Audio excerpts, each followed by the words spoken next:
Yung si Trexie, guys, tuwing nakadamit kasi si Kuya Skyler, ganyan, naiinggit siya. Eh, wala naman kasi masyadong kasya talagang damit sa kanya. Pero bilang mababaw naman ang kaligayahan niya, ayan, yan na lang ipadamit natin sa kanya. Naku, ayan, may damit ka na. Tingnan mo, wow! Oh, ayan, ang saya niya. Wow! Ang babaw talaga ng kaligayahan. Wow, isuot mo. Wow, ang ganda ng damit. Ako, ang ganda-ganda. Ang ganda nak, no? Yes, ang saya mo na. Oh, di ka na maingit kay kuya mo, no? Opo, wala nang kaingit-ingit kay kuya. Mas maganda yung damit mo, eh.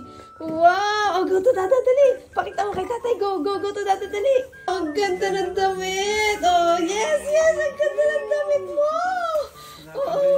Natatanggal yung tube. Natatanggal yung tube mo. Ay, di mo.